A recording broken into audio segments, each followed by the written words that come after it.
So, I want to talk about ContraPoints. Do I have to explain who she is? If you don't know who she is, I'm not sure how you got here, but it's important to remember that we're all in some kind of online bubble. Consider how many online personalities with millions of followers you first hear about when they get into trouble.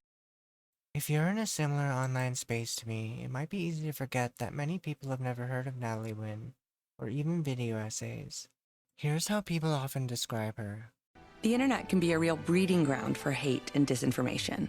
But with the help of her boundless empathy and her master's in philosophy, she's helped people question their extremist beliefs. ContraPoints, or Natalie Wynn, is the most popular representative for left-wing transgender creators on YouTube. Her costume design, mood lighting, and her myriad of characters serve to make a spectacle of herself more than her dissenters ever could. She even helped people like myself come out of an extremely harmful way of thinking about the world, and many are glad that she shone a light on an area of YouTube that was becoming a seething pit for ignorant thinking. She approaches every topic with empathy. She goes above and beyond in understanding all sides of a conflict and portraying the human element of why these conflicts exist. She dropped out of her PhD program in philosophy in the 2010s and started creating video essays on YouTube about gender, capitalism, feminism, and philosophy. In 2017, she transitioned publicly through her content, and I have recommended her videos to truly everyone in my life.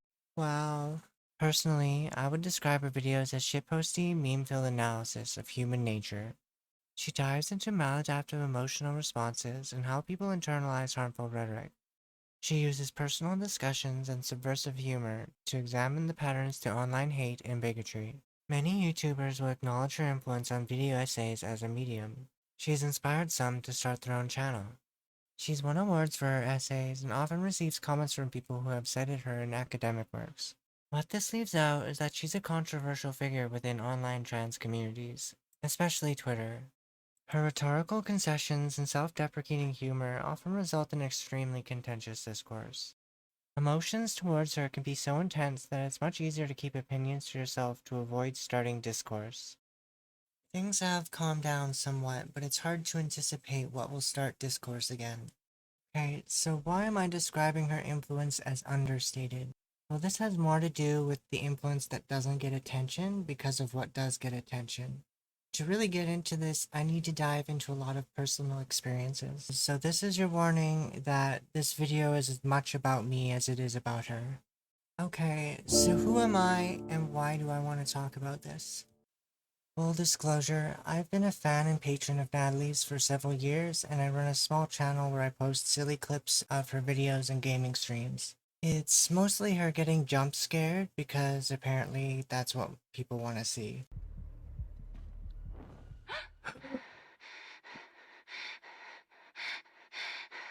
No. Where do you think you're going? God damn it. The worst? That was the worst? I didn't... Guys. I also have some amusing clips of her playing Stardew Valley. If you're dissatisfied with your boyfriend, instead of finding the closest lesbian and complaining about it, talk to your fucking boyfriend. Goddamn. Haley, I have a potato for you.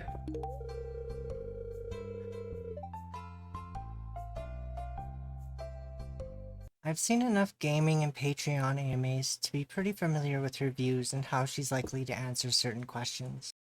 People who already have animosity towards her are prone to misread her positions and jokes. People really don't seem to understand the difference between her ContraPoints persona and the person she is while streaming and doing interviews. Let's discuss this. And by discuss, I mean use it quietly and I'll tell you what to think. A therapist I was seeing suggested my own YouTube channel to me by describing the channel, and I was like, yeah, I'm pretty sure that's me. And he was like, I don't think so, because this woman was like, she was like a witch, and also she was really like a huge personality, like super over the top, and you seem very shy. And I was like, no, that was definitely me. That was just me in character. Even more frustrating is that many people's impression of her is still stuck on who she was prior to when she came out as a lesbian 4 years ago. If your impression of her is entirely based on Twitter, I don't even know what to tell you. I have a lot to say about this because I'm very hypercritical of the media I watch. But remember that it's both possible, and even necessary, to simultaneously enjoy media while also being critical of its more problematic or pernicious aspects. Because I'm the type of person who wants to understand a range of perspectives, I'm masochistic enough to seek out and watch content that criticizes her. I'm willing to dig through bitter misreadings in order to find some fair criticisms. Some of my favorite posters on Twitter have admitted to loathing her. People I've followed for ages have expressed opinions that felt like a gut punch. But I've also followed some people after reading a thread criticizing one of her videos. So does this mean I'm going to discuss a bunch of criticisms of her? No. The reason I'm writing this has more to do with the nature of online criticism and the challenges in doing it effectively.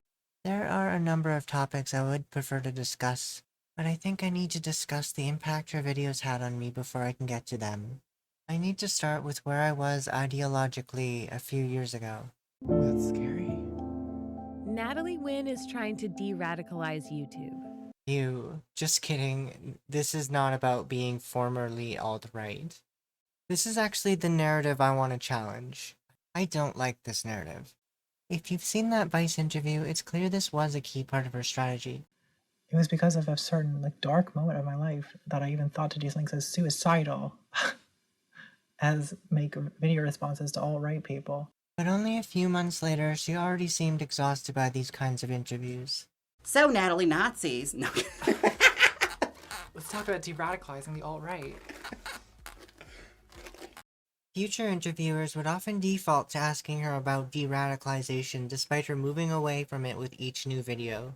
Why did I stray from de-radicalizing? Well, I think for a couple reasons. One is that, as I started to be perceived more as a woman, I feel like I kind of lost my capacity to be seen as a relatable figure to the kind of man who gets into fucking alt-right shit.